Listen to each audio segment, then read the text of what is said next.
Estamos viendo una temática que el Señor nos ha movido a que llevemos estas enseñanzas los domingos, y tiene que ver con los hijos del reino. En domingos pasados ya vimos el contraste de los hijos del reino y son los hijos del malo. Eso está basado en la parábola del trigo y la cizaña. Hoy vamos a empezar a hablar de los hijos del reino. Para eso quiero que vayamos a el Evangelio según San Juan, en el capítulo 3, y vamos a leer allí algunos versículos desde el versículo 1, capítulo 3 de San Juan, versículo número 1, vamos a leer hasta el versículo 8. Los que trajeron Biblia lo pueden leer en sus Biblias. Los que no trajeron Biblia o que lo tengan en su celular, la Biblia, lo pueden hacer en su celular. Y los que no, ni lo uno ni lo otro, lo pueden leer aquí en la pantalla. San Juan capítulo 3, versículo 1 hasta el versículo 8. Yo voy a leer a favor de ustedes la bendita y santa palabra del Señor. Ustedes por favor sigan con sus vistas la lectura de la palabra. Así dice este pasaje de la Biblia. Había un hombre de los fariseos que se llamaba Nicodemo, un principal entre los judíos. Este vino a Jesús de noche y le dijo: Rabí, sabemos que has venido de Dios como maestro, porque nadie puede hacer estas señales que tú haces si no está Dios con él. Respondió Jesús y le dijo: de cierto te digo, que el que no naciere de nuevo no puede ver el reino de Dios. Nicodemo le dijo: ¿cómo puede un hombre nacer siendo viejo? ¿Puede acaso entrar por segunda vez en el vientre de su madre y nacer? Respondió Jesús: de cierto te digo, que el que no naciere de agua y del Espíritu no puede entrar en el reino de Dios. Lo que es nacido de la carne, carne es, y lo que es nacido del Espíritu, Espíritu es. No te maravilles de que te dije: os es necesario nacer de nuevo. El viento sopla de donde quiere y oyes su sonido, mas ni sabes de dónde viene ni a dónde va. Así es todo aquel que es nacido del Espíritu. Amén. Que Dios bendiga nuestras vidas a través de su palabra en esta mañana. Por favor, acompáñeme en una breve oración. Bendito Padre Celestial, te agradecemos porque en este día nos has permitido estar aquí y juntamente con nuestros hermanos llevamos alabanzas y adoración a ti, y nuestro corazón ha venido dispuesto para servirte y adorarte. Pero ahora que nosotros te hemos dado nuestro reconocimiento porque tú lo mereces, ahora te solicitamos, te pedimos humildemente que por tu gracia y de manera recíproca tú ahora nos hables a nosotros a través de tu palabra. Yo, Señor, tomo autoridad en el nombre de Jesús y rechazo y repruebo y reprendo todo espíritu contrario al tuyo, todo espíritu de error y todo espíritu de confusión y todo espíritu que traiga distracción para robarse la bendición de tu palabra. En el poderoso nombre de Jesús, establece ángeles en este lugar para que acordonen el lugar y podamos estar seguros, y tengas tú a bien de desatar un ambiente de libertad para recibir tu palabra en esta mañana, Señor. Y aún las cosas humanas que salgan de la boca de quien enseña, esto caiga por tierra, porque no es importante. Solo queremos y necesitamos lo que viene de ti, de tu espíritu, de tu palabra, en el nombre de Jesús, para gloria de tu nombre y para bendición nuestra. Amén y amén. Muy bien. Este pasaje describe la condición por la cual una persona puede convertirse en un hijo del reino. Hijo de Dios equivale a hijo del reino. En este mismo evangelio, en el capítulo 1 y en el versículo 12, dice que el Señor Jesús a lo suyo vino, mas los suyos no le recibieron, mas a todos los que le recibieron, los que creen en su nombre, les dio potestad de ser hechos hijos de Dios. Entonces lo primero que debemos tener claro es que no todos los seres humanos son hijos de Dios. Son solamente aquellos que nacen de nuevo los que son hechos. Y esto de ser hechos hijos de Dios es un poder, una autoridad, una potestad que viene de Dios. Dios es el que les da a esas personas que nacen de nuevo la potestad, la autoridad, la potencia, el poder. Todas esas palabras son sinónimas y significan lo mismo, de ser hechos hijos de Dios. Bien, entonces únicamente aquellos que son hijos de Dios son al mismo tiempo hijos del reino. Estamos enfatizando el ángulo, la perspectiva desde donde hijo de Dios equivale a hijo del reino. ¿Y por qué estamos hablando de los hijos del reino?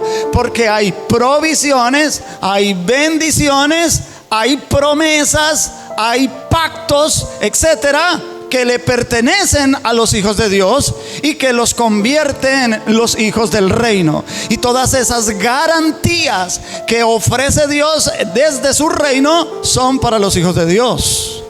Lo que sucede, mis amados hermanos, es que cuando este tema se ha tratado desde algunos púlpitos, se ha maltratado. No se ha tratado bien, sino se ha maltratado el tema. Y cuando se maltrata el tema, se hace ver que los hijos del reino tienen licencia para hacer lo que se les venga en gana, porque son hijos de Dios y son hijos del reino. Y hay algunos hermanos que dicen: mi papá, o sea Dios, es el dueño de todo esto, entonces yo puedo hacer lo que yo quiera. No, mira, hay reglas, hay normas. Como en toda casa hay normas, hay reglas. Usted seguramente tiene reglas en su casa, ¿o no? O cada uno en su casa puede hacer lo que quiera. ¿Sus hijos pueden hacer lo que quieran en su casa? ¿Cierto que no? No. Hay reglas. Algunas casas tienen reglas más estrictas que otras, pero todas las casas tienen reglas, ¿verdad? Se imponen normas de conducta para que no haya anarquía, para que se respete la autoridad de los padres, etcétera. Entonces estamos hablando de un reino, el reino de Dios, y ese reino de Dios tiene hijos, y esos hijos tienen unas bendiciones, tienen unas garantías, tienen unos privilegios, claro que sí, pero no es así de automático. Hay unas normas que cumplir y hay un desarrollo el cual nosotros debemos conocer. Y en ese desarrollo y esas etapas de crecimiento del Hijo de Dios, necesitamos tener claro en qué etapa estamos.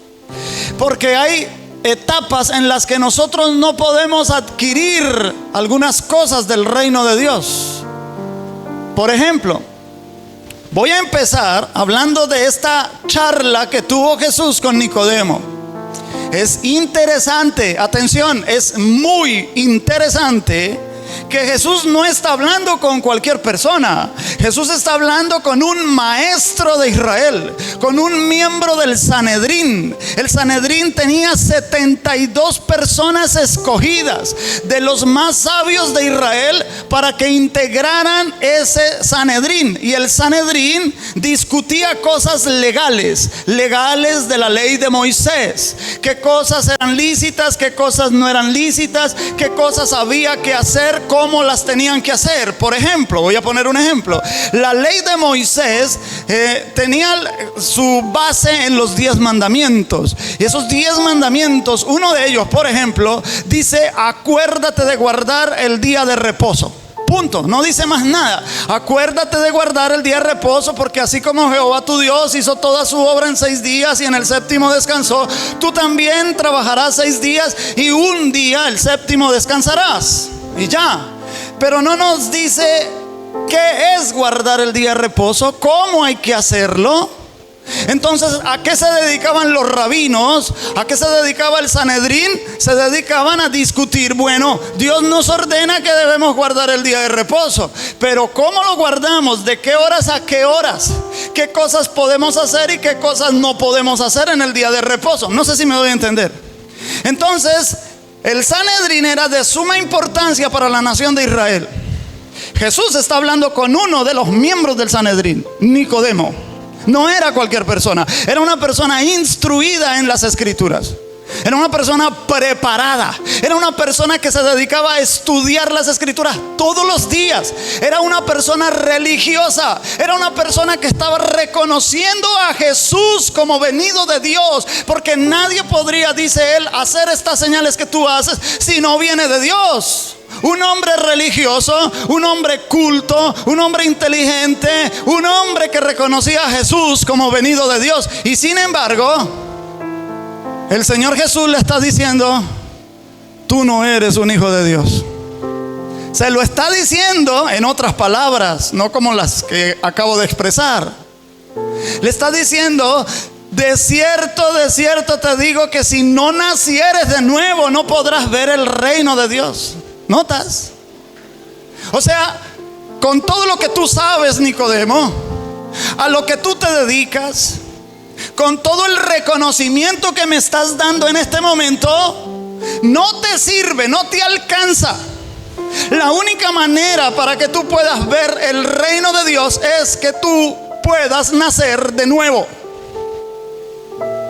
Y cuando Nicodemo escucha estas palabras del Señor Jesús, no las entendió.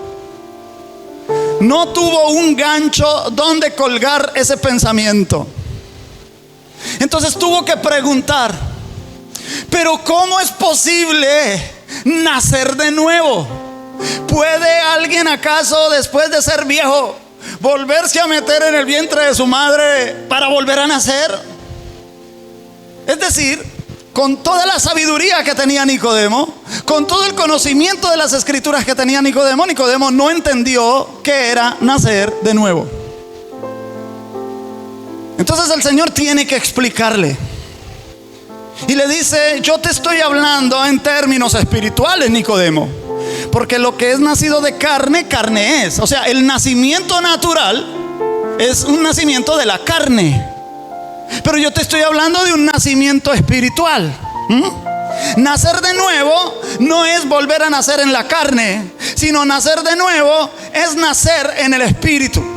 Pero nacer de nuevo en el espíritu no es un arreglo que Dios hace en nuestro espíritu, no es una reparación, no es una refacción, es nacer de nuevo, o sea, un espíritu nuevo. No sé si me voy a entender. Como si el Señor reemplazara el espíritu que yo tenía antes en un nuevo espíritu. Impresionante. Para que a Nicodemo le quedara claro eso, ¿no?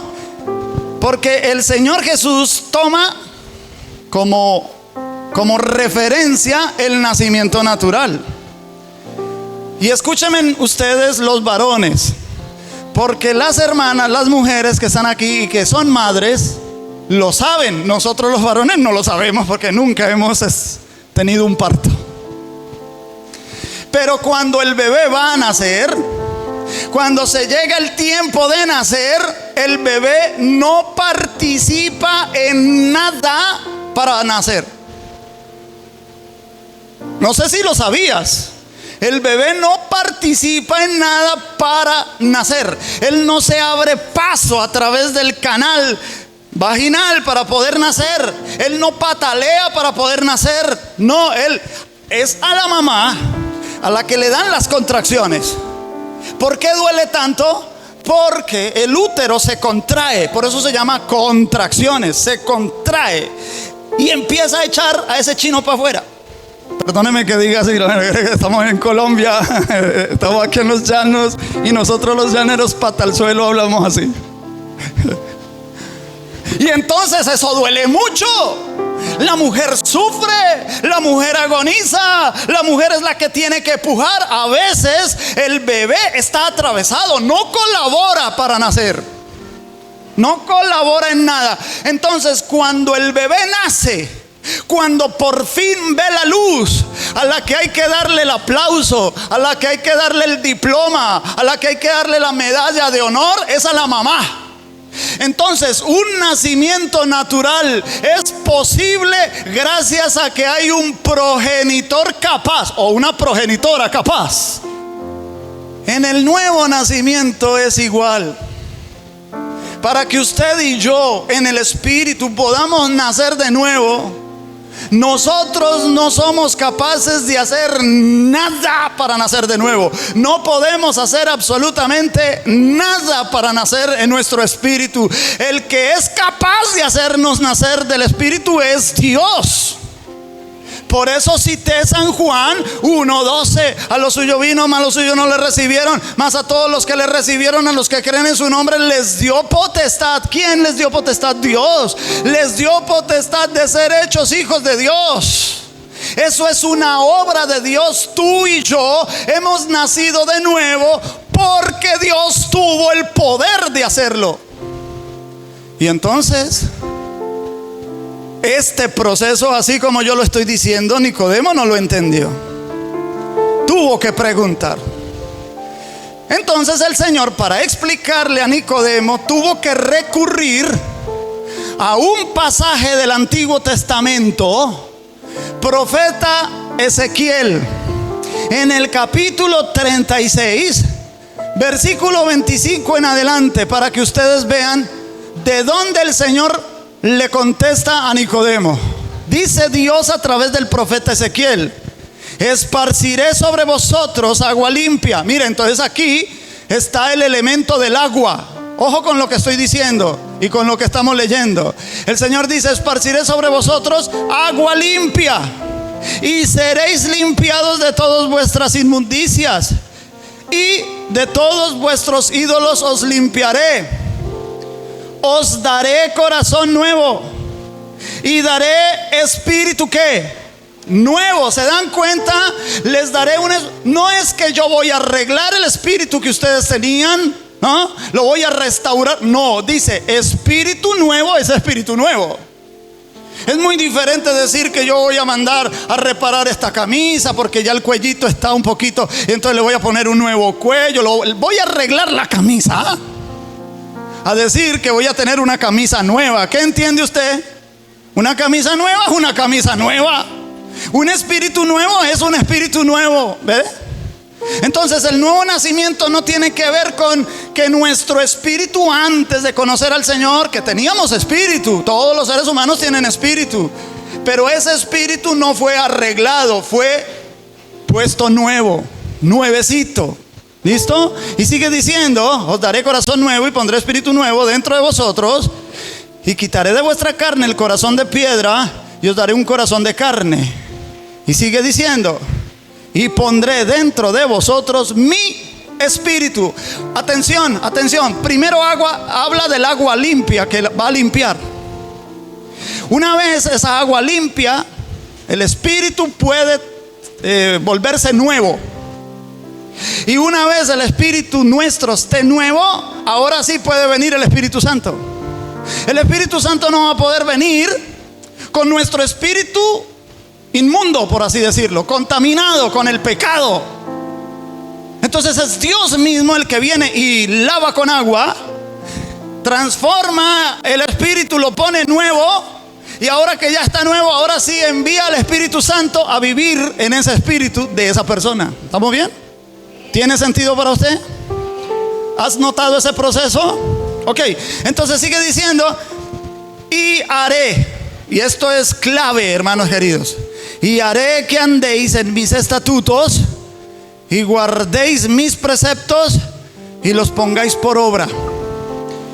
Esto fue lo que le contestó el Señor Jesús a Nicodemo cuando Nicodemo le preguntó. Vamos a volver a Juan, al Evangelio de Juan, el capítulo 3. Vamos a volver a leer versículo 4, el 4 y el 5. Vea, póngale cuidado. Nicodemo le dijo: ¿cómo puede un hombre nacer siendo viejo? ¿Puede acaso entrar por segunda vez en el vientre de su madre y nacer? Mire lo que le contesta el Señor, versículo 5. Respondió Jesús: de cierto te digo, el que no naciere de agua y del Espíritu no puede entrar en el reino de Dios. ¿Notan? Y ya cuando el Señor Jesús le dijo esto a Nicodemo, Nicodemo ya no volvió a preguntar. ¿Por qué? Porque esta información ya la tenía Nicodemo. Nicodemo conocía lo que el profeta Ezequiel decía allá donde lo leímos ya.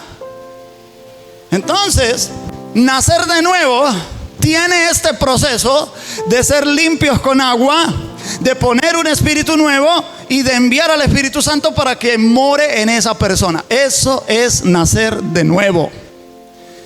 Pero yo quiero alertar a la iglesia en esta mañana. Y los hermanos que no vinieron esta mañana, pues lo que lo puedan ver cuando se suba a las redes sociales, que puedan ver esta advertencia para toda la iglesia. No todos los que vienen a una iglesia cristiana evangélica, vienen a los cultos, son nacidos de nuevo. Hay personas que les gusta. Ay, a mí me gusta ya. Ay, cantando más de bonito. Y cuando pasa el barbuchas ese, a veces me hace reír. La paso bueno los domingos allá. ¿Sí? Pero tienen y empiezan a venir frecuentemente a la iglesia y bueno, y aprenden nuestros cánticos, aprenden a orar, ¿cierto? Pero no son nacidos de nuevo. Tienen la cultura cristiana. Y cuando una persona no es nacida de nuevo, no puede ver el reino de los cielos o el reino de Dios. Entonces, ¿cómo sabe uno que una persona es nacida de nuevo? Porque esta persona, cuando recibe al Espíritu Santo, el Espíritu Santo comienza un proceso en esa persona. Y la persona desarrolla en ella espiritualmente una necesidad de Dios. Esta persona comienza a tener necesidad de Dios y comienza a querer: yo quiero saber más de Dios, yo quiero aprender a leer la Biblia, yo quiero aprender a entender la Biblia. Porque no le ha pasado a usted, dígame, no le ha pasado que cuando usted al principio empezaba a leer la Biblia, la leía pero no la entendía? ¿Le ha pasado? Claro, a todos nos ha pasado. A mí me pasó. Hermanos, cuando por primera vez yo cogí una Biblia en mis manos para leerla, el pastor que me regaló esa Biblia a mí me dijo: comienza leyendo el Nuevo Testamento primero. Entonces yo abrí el Nuevo Testamento y el primer libro del Nuevo Testamento es San Mateo, y comencé a leer en Mateo. Y había cosas que ahí decía que yo no entendía, quedaba perdido. Por ejemplo, el Señor Jesús decía: cuando ustedes tienen que amar a los enemigos, dice el Señor Jesús, tienen que amar ustedes a los enemigos, porque si ustedes solo aman a los suyos, ¿qué hacen de más? ¿No hacen así también los gentiles? Y para mí, en esa época, pues gentiles era una persona muy educada. Gentil era una persona muy amable. Y esa palabra a mí me traía problemas. Yo no entendía lo que era gentil. Hasta que el pastor me explicó: es que la palabra gentil en la Biblia significa una persona que no pertenece al pueblo de Israel.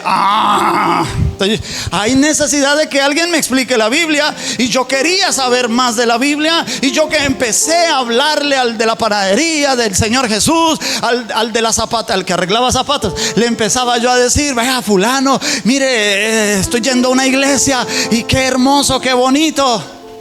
Y le comencé a compartir, no sabía ni jota de la Biblia, pero yo comencé a compartir mi experiencia con los chicos de la cuadra, con las muchachas, con los muchachos, ya les dije, el de la panadería, el del montallantas. Y yo empezaba a invitar gente a la iglesia, recién convertido, porque había una necesidad. Ahora, me convertí nací de nuevo.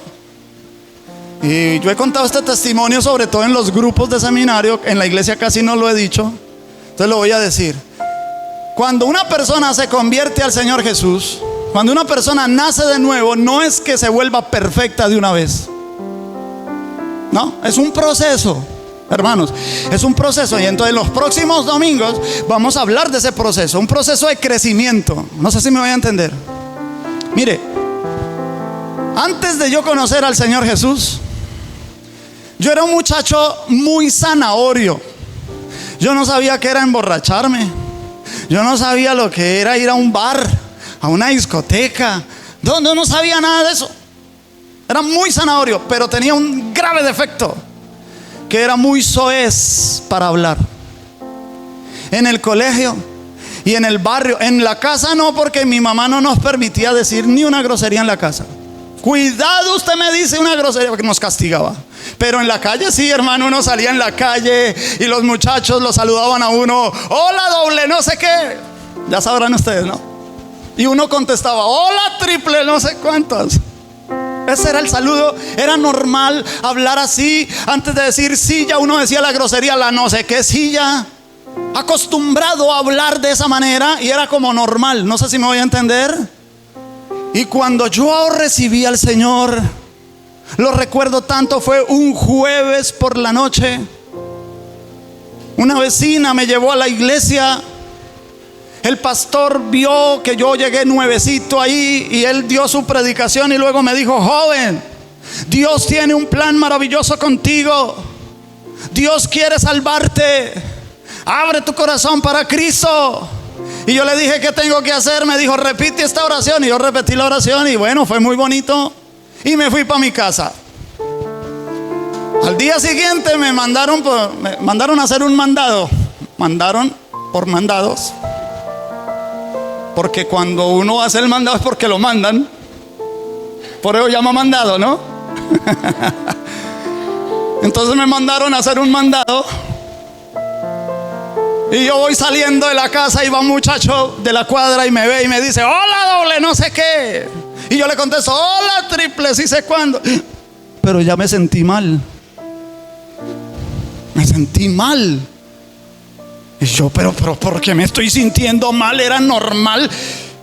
A mí esa noche que el pastor me predicó, me dijo que no se podía decir groserías. Yo no sabía que eso era malo, pero ahora la dije y me estoy sintiendo mal. Oiga, hermano, todo el bendito día con esa cosa en mi corazón, sintiéndome mal por haber dicho esa grosería. Y tuve que ir a buscar al pastor por la noche y le pregunté: pastor, mire lo que me pasó esta mañana. Salió un muchacho y me saludó como de costumbre: hola, ta. Y yo le dije: trititi. Pero me estoy sintiendo mal, pastor. Y el pastor me dijo: mi hijo, lo que pasó fue que usted, como anoche recibió al Señor en su corazón, el Espíritu Santo vino a vivir en usted. Entonces ahora cuando usted hace algo indebido, el Espíritu Santo lo hace sentir mal para que usted no lo vuelva a hacer. Ay, con razón, dije yo. ¿Te das cuenta un nuevo nacimiento lo que hace? El que viene a la iglesia y que no es nacido de nuevo no se siente redarguido por el Espíritu, porque el Espíritu Santo no vive ahí. A la persona lo que pasa es que en vez de ir a misa, que ya no le gusta la misa porque el sacerdote es muy cuadriculado, la misa como que es muy repetitiva y como que no le gusta más la iglesia evangélica, y entonces empieza a ir a la iglesia evangélica y obtiene la cultura cristiana sin ser cristiano. Esa es la alerta que la iglesia debe tener y debemos tener conciencia. No todos los que vienen a una iglesia cristiana evangélica es porque son nacidos de nuevo. Pedimos al Señor que todos los que vengan a la iglesia y que no sean nacidos de nuevo reciban al Señor Jesús, que lo acepten al igual que lo aceptamos nosotros un día. Y el Espíritu Santo vino y nos hizo nacer de nuevo. Ahora bien, la segunda parte de este sermón es que una vez usted y yo hemos nacido de nuevo, ahora empieza un proceso, una etapa de crecimiento, una etapa de desarrollo. Y por eso los escritores del Nuevo Testamento utilizan varias palabras para hablar de los hijos de Dios. Varias palabras. Voy a pedirle a Joel que ponga ahí la diapositiva para que ustedes lo vean.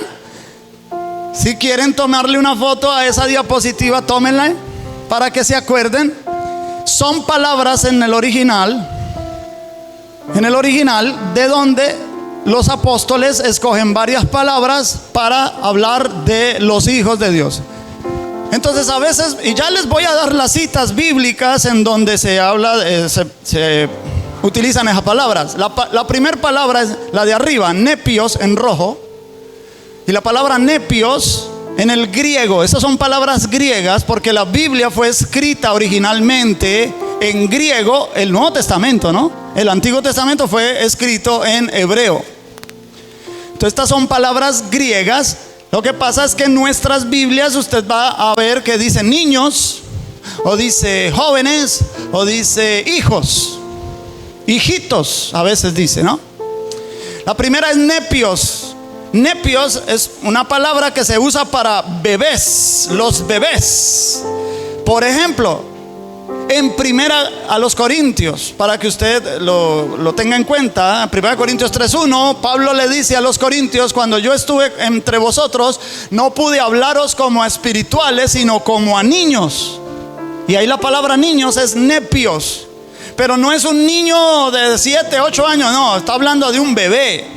Un bebé que necesita leche materna, que depende enteramente de los adultos, porque todavía no sabe caminar, no sabe hablar, no se sabe defender por sí mismo. No sé si me voy a entender. Entonces, cuando Pablo dice no les pude hablar como a espirituales, sino como a bebés tuve que hablarles. ¿Y cómo se le habla a un bebé? ¿Cómo se le habla a un bebé? Ay, tan niño ese bebé, ay, tan hermoso, ay, tan lindo esos cachetitos, ¿cierto? Así se le habla al bebé.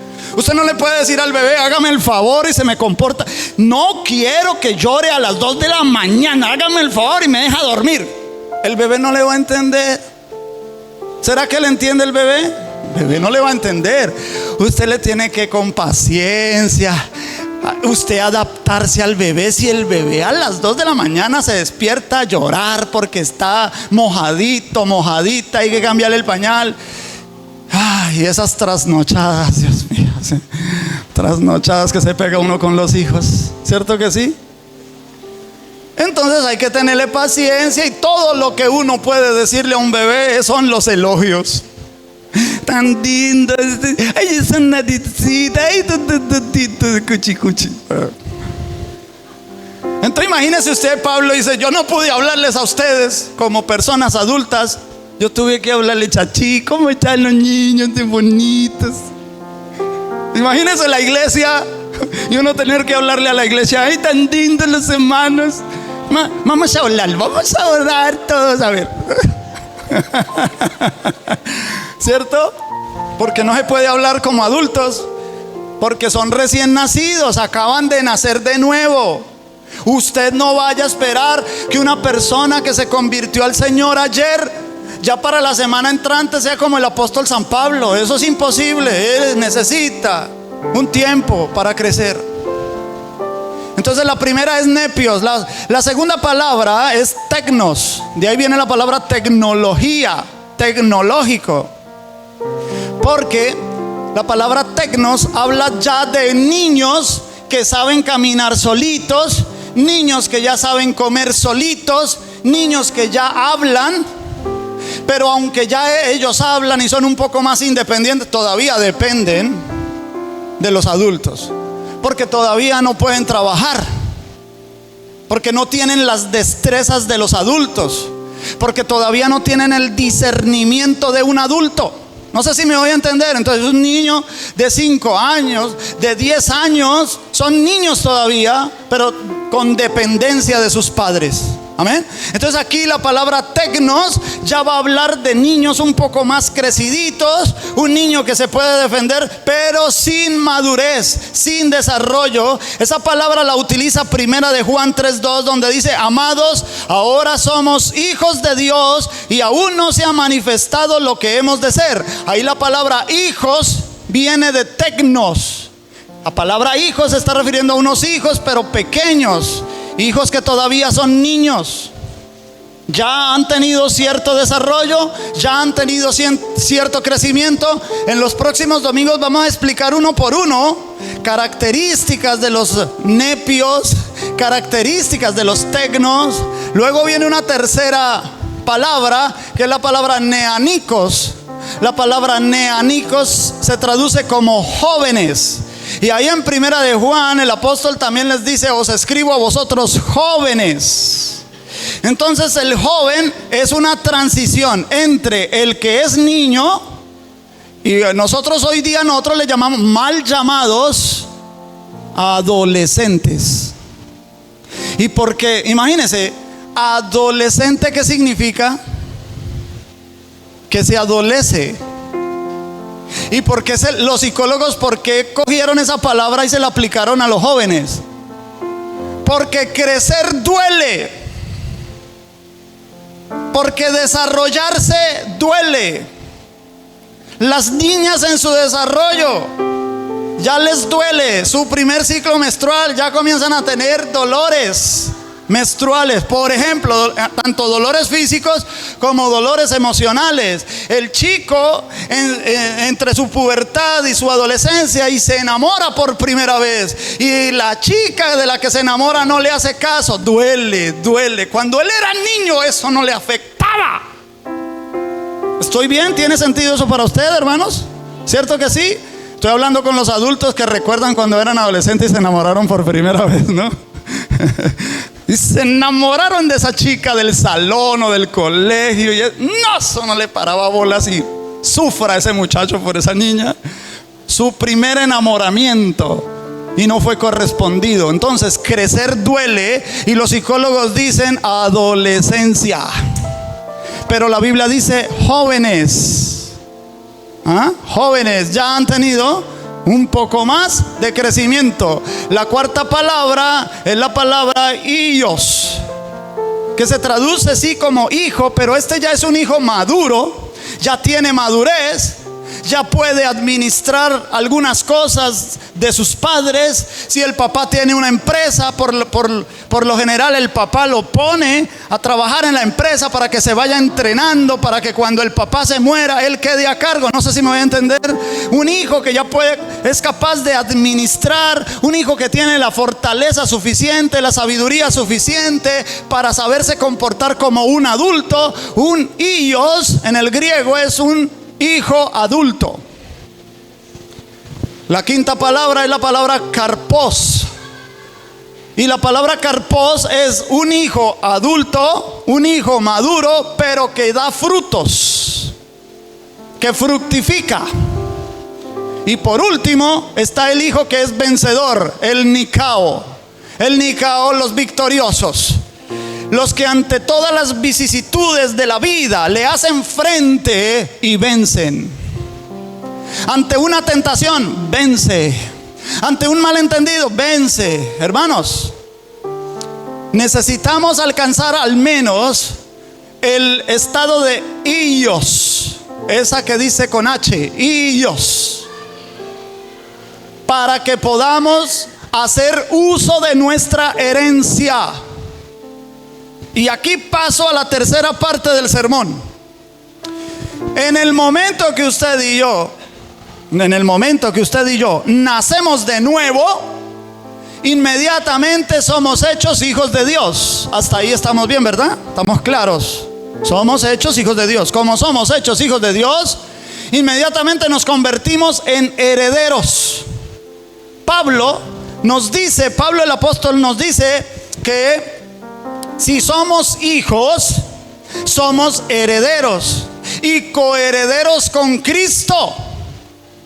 ¿Y herederos de qué? Herederos del reino de Dios. Pero hermanos, para saber lo grande que es ser heredero del reino de Dios, necesitamos entender lo que es el reino de Dios. La vez pasada, en la introducción de este tema, dijimos los diferentes aspectos del reino de Dios.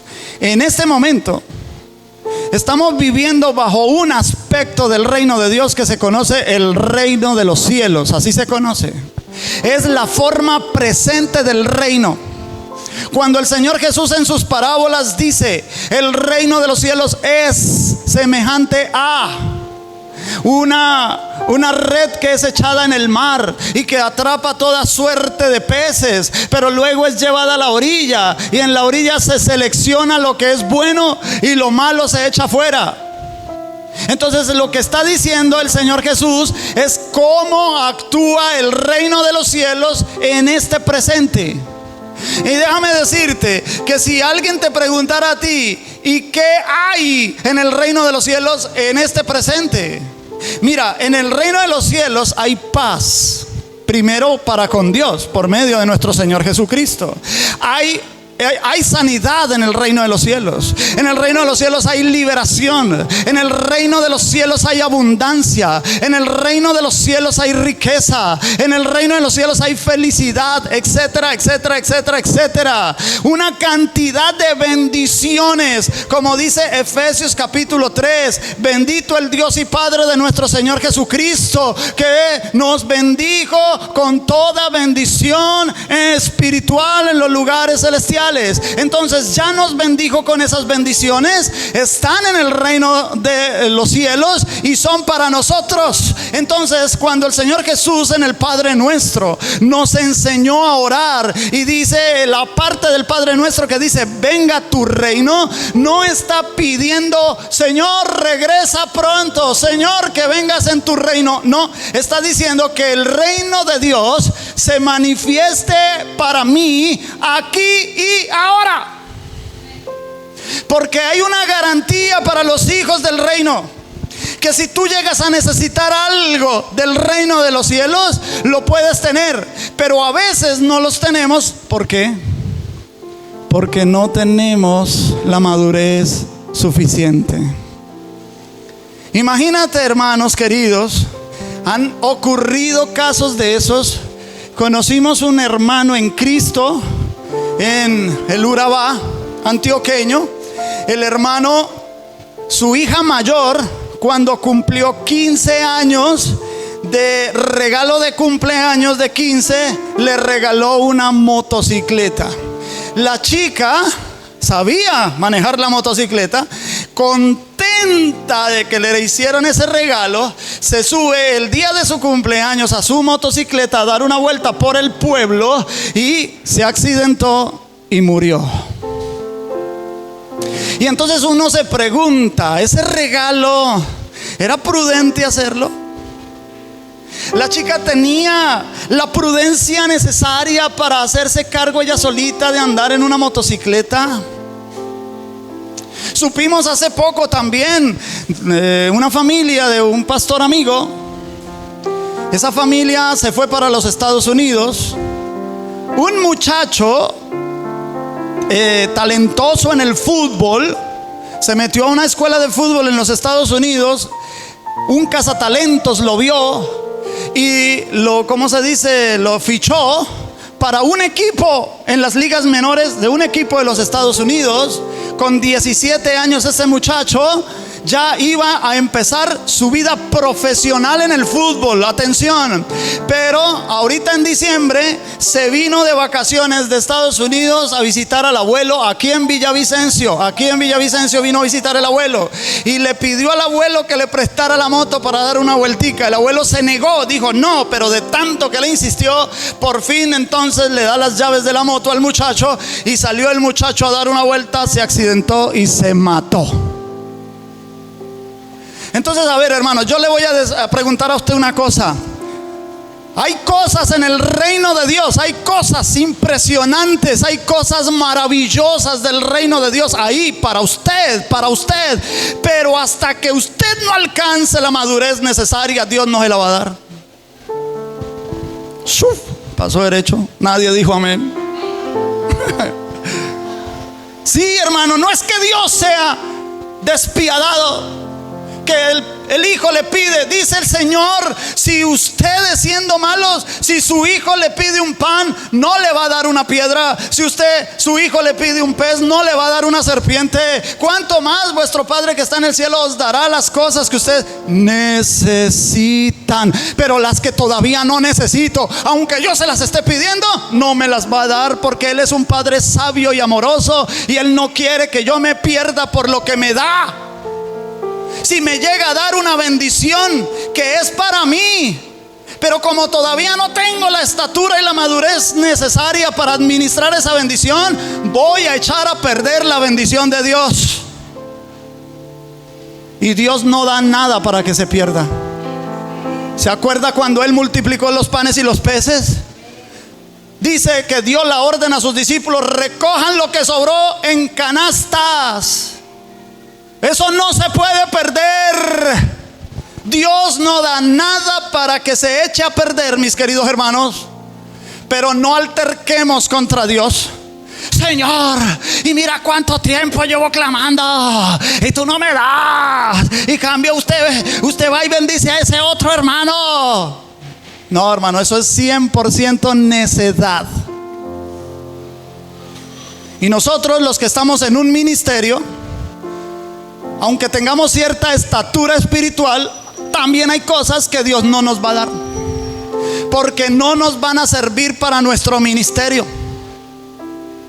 Mire, hermanos, si para yo servir bien, atención, porque la idea es servir bien a Dios. No solo servir a Dios, servir bien a Dios. Porque la Biblia dice que en el día del juicio el Señor va a decir: ven, buen siervo y fiel. Mire, siervos de Dios hay muchos hoy día, siervos de Dios muchos, pero el Señor va a llamar a los siervos buenos y fieles. Hay muchos siervos que le sirven a Dios por dinero, por tener una camioneta de última gama, por tener una casa linda, una finca, por vestir trajes italianos, etcétera. Le sirven a Dios por eso, y no le sirven a Dios porque lo aman. Entonces, la idea es servir bien a Dios. Entonces, Dios sabe que si yo, Carlos Vélez, para servir bien a Dios, lo que necesito es pobreza, ¿qué me va a dar? ¿Qué me va a dar el Señor? Pobreza. Pero la pobreza, atención iglesia, la pobreza no es contra el cristianismo. Pregúntale a Juan el Bautista. Juan el Bautista era un hombre que vivía en el desierto. No tenía casas, no tenía camioneta, no tenía fincas. Nunca predicó en el templo en Jerusalén. Predicaba a la orilla de un río. Allá le llegaban las multitudes y se bautizaban con él. El más grande profeta nacido de mujer, dijo el Señor Jesús, fue Juan el Bautista. Y no era dueño de nada. Se vestía con piel de camello y su dieta era miel silvestre y langostas. No las del mar, sino los grillos esos gigantes.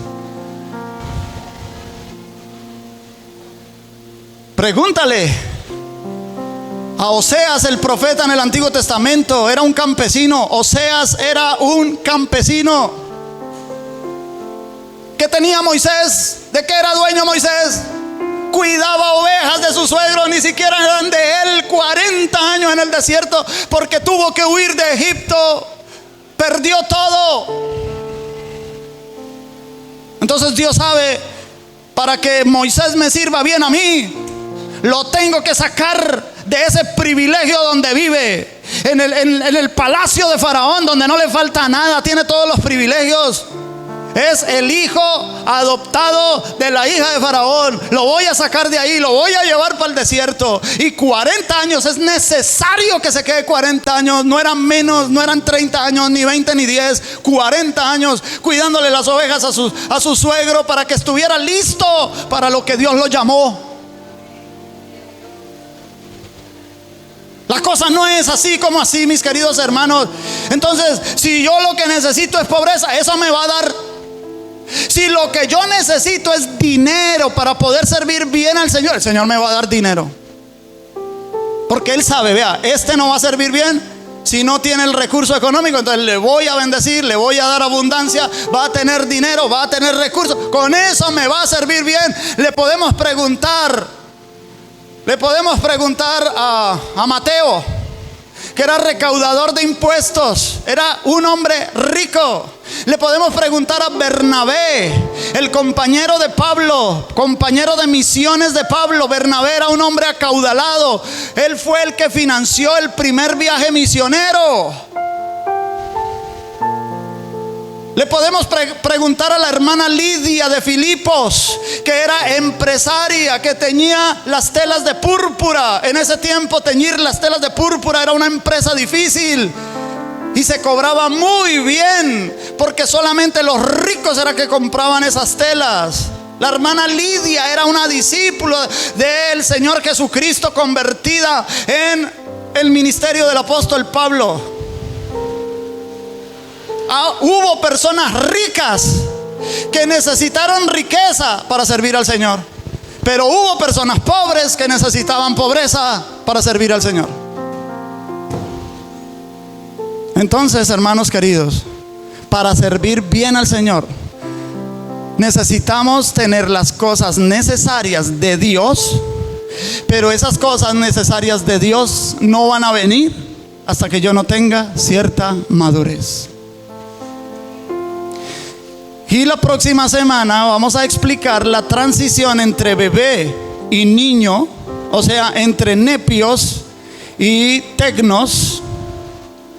Y luego explicaremos la transición entre tecnos y ios, el hijo maduro. La transición es ser joven. Y vamos a ir mirando qué etapa estamos nosotros. Etapa espiritual, ¿no? Porque yo puedo ser un viejo de casi 60 años y ser un niño espiritual. Un memecito que todavía toca decirle así, ay, ay, ay, ay. Pau, pau, pau, pau. ¿Se porta mal? Pau, pau. O yo ya puedo ser un hombre maduro, que el Señor ya me puede hablar como a un hombre. Porque hay hermanos que no se les puede decir nada, porque se ofenden y hasta se van de la iglesia. ¿Por qué? Porque es que no les podíamos hablar como a espirituales. Teníamos que hablarle así, despachito. Y a veces nosotros los pastores no entendemos eso. Entonces el regaño no debe ser igual para todos. A los que son niños hay que regañarlos de una manera, aunque yo no soy regañón, gracias al Señor, bendito sea Dios. Pero vamos a cambiar el regaño por exhortación. Entonces, no, porque la exhortación no es un regaño, la exhortación es una motivación, ¿no? Entonces, uno no puede exhortar a todos los hermanos por igual. Uno exhorta a unos con mucho cuidado, con mucha diplomacia. A otros toca hablarles durito, porque aguantan, ¿cierto? Porque ya están un poquito más maduros.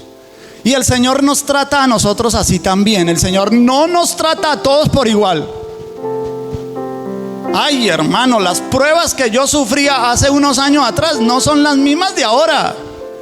Las de ahora Dios permite un poquito más fuerte porque ya le aguanto un poquito más. Antes era con misericordia al Señor, pero ahorita las pruebas son más recias. Las tentaciones son más fuertes. La voz del enemigo más constante. La lucha es más fuerte. Entonces, a medida que tú vas a crecer, te vas a tener que enfrentar a batallas más duras, pero también vas a tener acceso a bendiciones más grandes. ¿Sabes que Dios quiere hacer cosas sobre la tierra? Y hay cosas que Dios ha querido hacer con la iglesia y todavía no las ha hecho porque la iglesia no tiene la estatura todavía.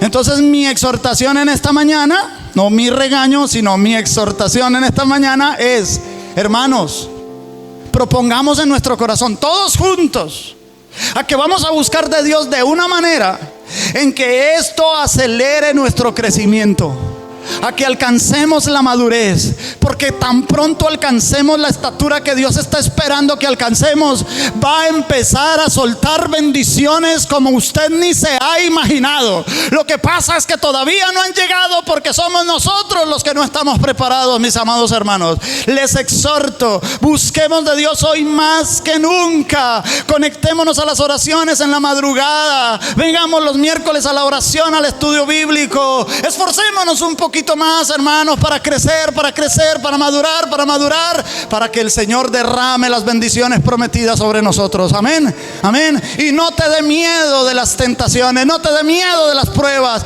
porque la prueba lo que está haciendo es obligarte a madurar, porque la prueba lo que está haciendo es obligarte a pasar a otro nivel de relación con Dios, porque vas a estar más fuerte para la próxima batalla, porque el Señor quiere que tú te adiestres a lo último que vimos ahí, que es ser vencedor, ser victorioso, hermanos. Allá nos quiere llevar al Señor. El Señor nos quiere llevar a que seamos cristianos vencedores. Pero a veces nosotros hemos estado mucho tiempo tropezando y con la misma piedra, y no hemos podido vencer una tentación en nosotros, no hemos podido vencer una iniquidad en nosotros, no hemos podido vencer cosas, actitudes en nosotros que ni siquiera llegan a ser pecados, pero son actitudes, hermanos. Y esa lucha la tiene usted, esa lucha la tengo yo. Nadie lo sabe. Ayer en la clase de licenciatura hablábamos de eso, de la actitud, y poníamos un ejemplo de la envidia. Un ejemplo: yo soy envidioso, pero nadie lo nota, nadie lo sabe, porque eso no se ve por fuera. Eso es una actitud del corazón. Pero la Biblia, ¿cómo llama a la envidia? La llama codicia. Y la Biblia dice: no codiciarás ni la mujer de tu prójimo, ni la casa de tu prójimo, ni el asno de tu prójimo, ni el buey de tu prójimo. Nada de lo que tenga mi prójimo yo lo puedo codiciar, no lo puedo envidiar, porque sería pecado, pero una actitud pecaminosa. Y hay personas que han tenido ese problema años y no han podido vencer eso en ellas. Y si no han podido vencer eso en ellas, hermanos, hay otras cosas que tampoco han podido vencer. Y el Señor nos quiere llevar a que seamos cristianos vencedores. ¿Cuántos dicen amén? ¿Usted quiere ser un cristiano vencedor? Muy tímido el amén, pero yo les creo, tranquilos, yo les creo. No, el Señor sabe que ustedes quieren ser cristianos victoriosos. Claro, yo sé que el Señor sabe. Yo sé que el Señor ya está trabajando en ustedes como está trabajando en mí, para que seamos cristianos vencedores. Si somos cristianos vencedores, seremos una iglesia vencedora. Y si somos una iglesia vencedora, el Señor derramará sus promesas, las cumplirá. Mira, hermano, el Señor hará crecer la obra de una manera impresionante aquí en Villavicencio, pero si alcanzamos la madurez que necesitamos alcanzar.